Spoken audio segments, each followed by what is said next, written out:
Sawadee les amis, j'espère que vous avez la forme, moi ça va, écoutez. Actuellement je suis dans un petit village à une bonne heure et demie de Chiang Mai. Pour vous mettre un peu de contexte, je vais passer 3 jours en immersion dans les plantations de café. Je me suis pris un petit homestay, je vais dormir chez l'habitant. Et du coup je me permets de te faire cette petite intro parce que le monsieur du logement m'a donné rendez-vous ici sur le parking de ce temple pour ensuite m'emmener chez lui parce qu'apparemment c'est complètement perdu. Du coup ce que je vais faire c'est que je vais attendre gentiment qu'il vienne me chercher. Et dès que j'arrive là-bas je vous fais une petite présentation des lieux. Le but ça va être de t'emmener avec moi pendant ces 3 jours d'immersion. Alors assis-toi dans ton canapé, va me chercher un petit paquet de popcorn et puis pose ton petit cerveau. A tout de suite. Bon les amis, je viens juste d'arriver dans mon logement, c'est exactement ce que je voulais. Du coup je vais te faire un petit tour de ma suite royale, regarde ça mon ami. Ici on a le salon avec le canapé en cuir, poltronné sofa, la petite table basse en marbre, la climatisation. Là-bas on a l'entrée du coup avec les toilettes, la douche. Là tu t'en doutes, on a l'entrée, toujours laisser les chaussures dehors ici les amis. Là, on a la cour, du coup, il y a d'autres cabanes comme ça, comme la mienne, parce que forcément, on est dans un homestay, il y a d'autres personnes, sûrement d'autres touristes comme moi. Je vais aller faire un petit tour après, voir s'il y a des gens à rencontrer. Et du coup, le plus important, la suite royale. Regarde-moi ça, le king size de zinzin, les gars. Petite chambre très sympathique, avec la clim. Bon, vous l'entendez, il y a les coqs à côté, on est vraiment à la campagne, il y a des animaux partout. J'ai même vu un gars passer avec 2 buffalos dans son pick-up. Bon les amis, voilà ce que ça donne de l'extérieur, mon petit appartement. Comme vous voyez, il y a plein d'autres cabanes là. Enfin plein, il y en a 4, 5. Et du coup ce que je voulais vous montrer c'est surtout la cuisine et la vue. La vue les gars, elle est incroyable. Donc regardez, juste ici, il y a un petit espace pour venir manger, se poser, tranquillou. Et les gars, regardez-moi cette vue. C'est exactement ce que j'attendais, ce que je voulais.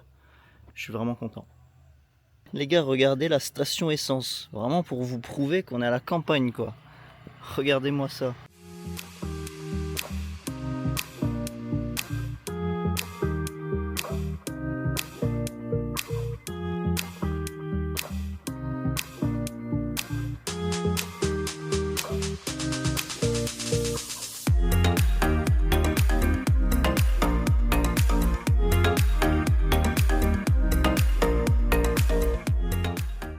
In France, we say Allez l'OM. Can I film you? Yeah? Regardez, il a le maillot de l'OM. Allez l'OM les amis. Thank you. Thank you. Bon, pour vous mettre quand même un peu de contexte sur l'endroit dans lequel on est juste à côté d'un village classé UNESCO. C'est un des plus beaux villages du monde et d'ailleurs on va y aller demain, c'est une des raisons pour laquelle je suis venu ici. Mais on est à peu près à 1h30, 2h de Chiang Mai. Ça a l'air quand même pas mal touristique, mais pour l'instant j'ai pas croisé tant de monde que ça. On va continuer à monter les amis. Bon, je suis passé en scooter dans un village, il fallait que je m'arrête. Il fallait que je m'arrête et que je vous montre ça. On va faire un petit tour ensemble. Regardez-moi ça. On est au milieu de la montagne. Pour ça que j'ai sorti le pull d'ailleurs, comme vous pouvez le voir. Et les gars, il fait frais. Je suis étonné, c'est la première fois que je mets un pull depuis que je suis arrivé en Thaïlande. Regardez-moi ce petit village très sympathique. C'est magnifique. Regardez-moi ça encore.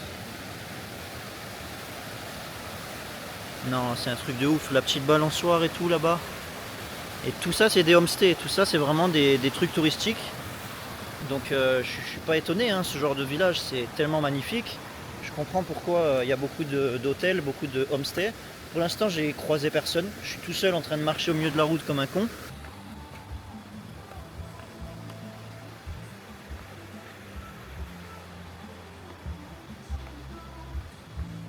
Regardez, il y a un petit pont là, très sympa. La rivière qui passe dans le village, je trouve ça vraiment stylé. Il y a encore un petit hamac là-bas. Non, ils sont bien ici. Franchement, les gars, moi je me vois bien finir mes jours ici. Trouver une petite femme thaïlandaise, on ouvre un petit restaurant, on ouvre une petite cave à vin, un bar à bière. Il y a des possibilités, hein. Les gars, c'est beaucoup trop. J'ai fait 500 mètres de scooter, je me suis encore arrêté. Regardez-moi cette folie. Regardez-moi cette folie. Bon, apparemment, no trespassing, mais on s'en branle. De toute façon, il n'y a personne. Oh là là là là. Regardez-moi ça.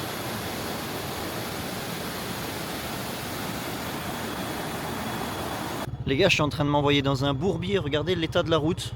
Il y a la moitié de la falaise qui est en train de s'écrouler. Là, il y a des trous dans tous les sens. Le scooter, il est en galère. Je suis obligé de mettre pied au plancher dans les montées. On n'est plus du tout sur une route. Je sais pas qu'est-ce qu'on fout là. Mais on va aller voir ce qu'il y a en haut, les amis. Qu'est-ce que vous en pensez? Allez, c'est parti.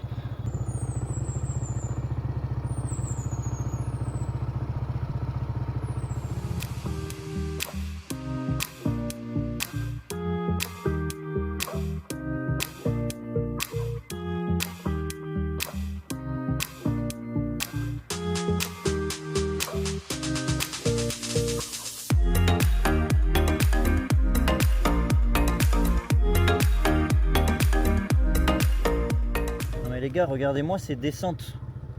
Regardez-moi ces descentes de zinzin. J'ai les deux mains à fond sur les deux freins les gars. Frein avant, frein arrière. À tout moment la caution elle saute. Là si je lâche le frein les gars. Les gars la caution elle va sauter c'est sûr. C'est quoi cette route de gitan là bordel? Bon les gars, dans le plus grand des hasards, je viens de tomber sur ça, regardez. Donc là on est au milieu de nulle part. Et d'un coup tu tombes sur ça. Ok. Et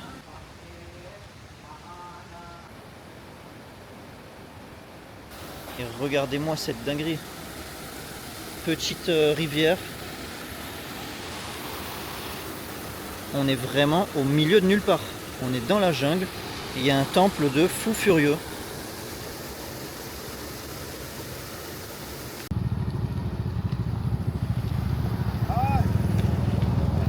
Bon du coup je suis rentré, j'ai pris ma douche, je me suis posé tranquille. Comme je disais, je pense pas que ce soir je vais sortir, faire quoi que ce soit. De toute façon il n'y a rien à faire ici. Puis c'est vrai que j'en ai pas parlé, mais le but de ces 3 jours c'est aussi de me poser, de chill tranquille. J'ai coupé mon business, je réponds vite fait à mes clients en message, mais le but c'est vraiment de poser mon cerveau, de profiter aussi de mon voyage.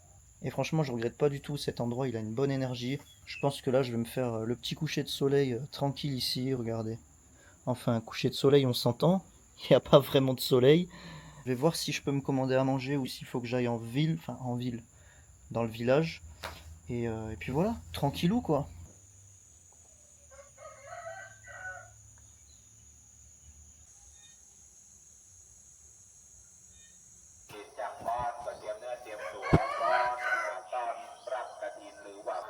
Les gars, il est 7h. 7h. Puis 1h, il y a le coq qui braille. Il y a 30 minutes, il y a la voisine en dessous qui met de la musique.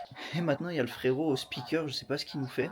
Bon, je l'ai tourné sur le ton de l'humour, mais je plaisante bien sûr. Ça fait partie aussi de la vibes locale, hein, il faut s'adapter.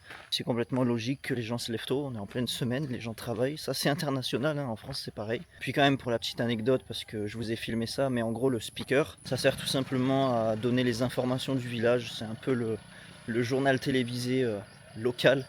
Ça va des crabes, ça va des Minecraft. Bon les amis, comme vous le voyez, on est dans le petit Carrefour Market du village. Moi je suis venu me prendre un petit café. Petit café. Hop là. Ils sont où les petits cafés? Normalement il y a toujours des petits cafés en canette. Excuse me, you speak a little English? Yeah, do you have coffee? Coffee. Yeah. Next. Yeah? Oh, okay. I need to change this. You need help? You need help? Yeah? จะยกไปใส่รถข้างนอก Okay.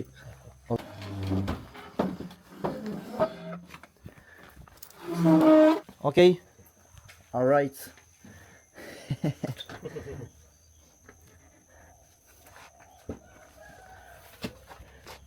J'aimerais bien pouvoir lui dire en anglais que on les change de place. J'ai l'impression qu'ils se cassent le dos, mais putain ils sont costauds ici. Hein. Ils sont vraiment costauds ici les amis. Ils voulaient porter le frigo tout seul. Alright. Ok. Sur la moto les amis, regardez-moi ça. Wow. It's okay? Hop on crap. J'arrive à transporter ça jusqu'où là? À tout moment ça tombe sur la route.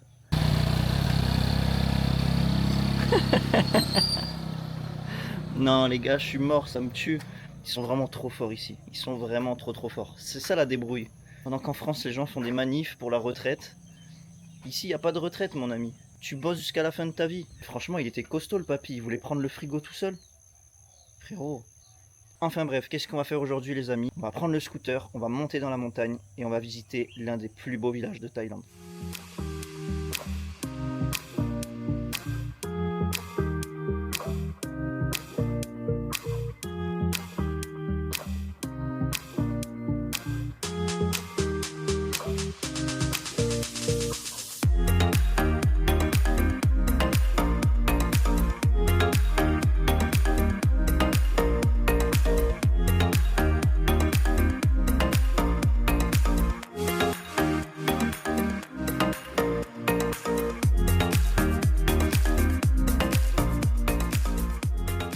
Bon les amis, sur ces belles images, je pense que vous avez compris qu'on était arrivé. Donc on est actuellement dans le village de Mae Kampong.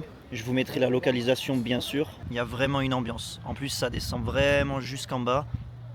Donc là on est vraiment dans les dernières maisons, les derniers commerces. Comme ça on a vraiment une vue dégagée.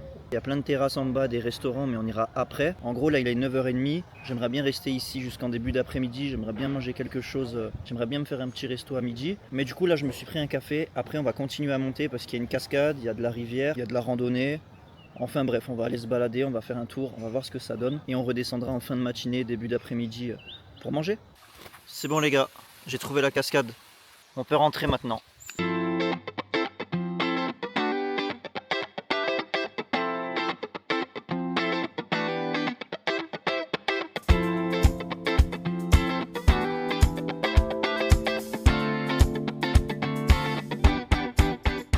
Et voilà les amis, la mer Méditerranée. Danger Waterfall. Ah bon, il y a une waterfall. J'avais pas vu.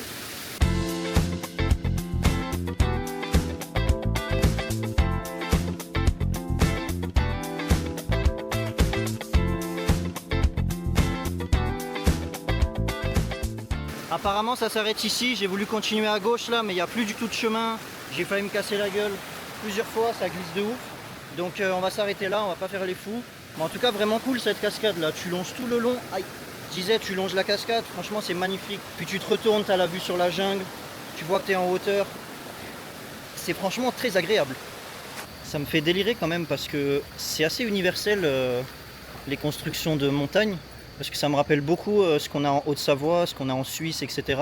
Dans les milieux alpins en fait, en Europe. Vous voyez les balcons en bois, les chalets comme ça. Bon après, est-ce que c'est pas juste logique que dans la montagne on construise avec du bois? Mais c'est quand même rigolo de voir qu'il y a une petite vibes Haute-Savoie, en plein cœur du nord de la Thaïlande. Parfois je m'émerveille pour rien, j'ai l'impression d'être un gosse. Mais est-ce que c'est pas ça le bonheur finalement?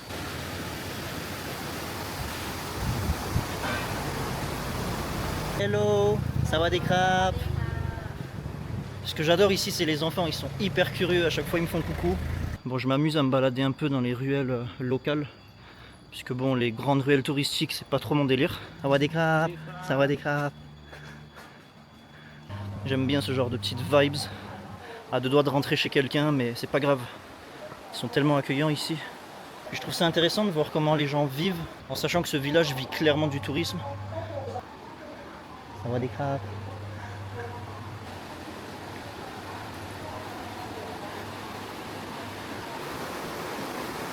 Ça va des crapes. Je sais pas du tout où je vais, je crois que je suis clairement chez les gens les gars.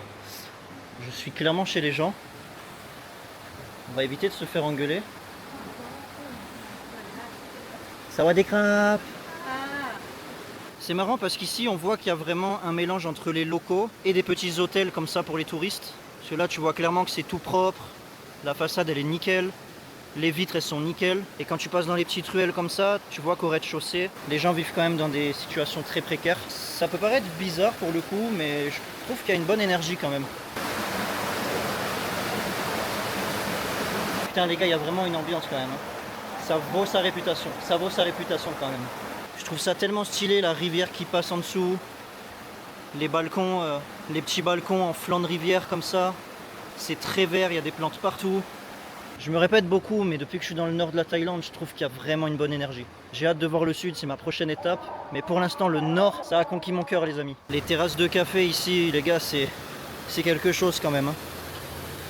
En fait, tout est pensé pour que tu te sentes bien ici. Tu vois, tu as des terrasses un peu partout. Là, il y a encore une terrasse de café. J'avoue qu'au début, j'étais un petit peu sceptique par rapport au fait que c'est très touristique. Et finalement, il n'y a pas tant de monde que ça. Et en vrai, je lui accorde le fait d'être touristique à ce village parce qu'il est incroyable. Bon, vous voyez, ça, c'est la rue un peu plus touristique dont je vous ai parlé. Franchement, j'ai été mauvaise langue. Il n'y a pas énormément de monde. C'est pas non plus désagréable. C'est vraiment à l'entrée du village. Je pense que c'est pour les petits souvenirs, les petits restaurants. C'est sympathique. Bon, par contre, c'est vraiment le chaos au niveau des voitures. Depuis tout à l'heure, ça arrête pas de boucher. C'est un peu chiant pour marcher. Par contre, vous voyez, niveau bouffe, ça reste quand même du local. Je suis à deux doigts de changer d'avis, les amis. C'est en train de me gaver, il y a trop de voitures. Ça klaxonne dans tous les sens. J'étais mieux en haut, dans les petites ruelles, hein, croyez-moi.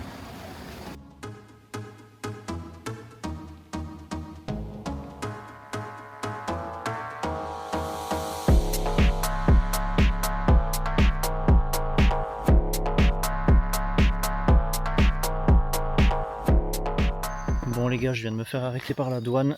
Bonjour monsieur. Bah qu'est-ce que tu fais Robert? Faut pas faire ça avec son pote. Changement d'ambiance les amis, on est actuellement à Mwang-on Cave, qui est apparemment une genre de grotte en hauteur, mais il y a aussi un viewpoint. Donc écoutez, on va gravir toutes ces petites marches sympathiques, et puis on se retrouve en haut. Allez bisous!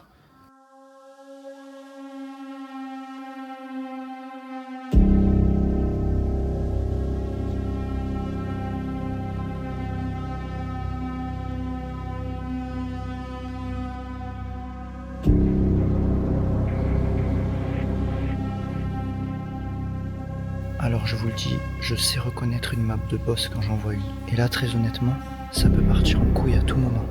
Oh ça y est les gars, après 298 000 marches, je suis enfin arrivé. Waouh! Je m'attendais pas à ça, il y avait vraiment beaucoup de montées. En plus il fait chaud de fou malade, il fait humide. À tout moment ça peut pleuvoir là. Je sais pas pourquoi j'ai fait ça. Ah bah si, je sais pourquoi en fait.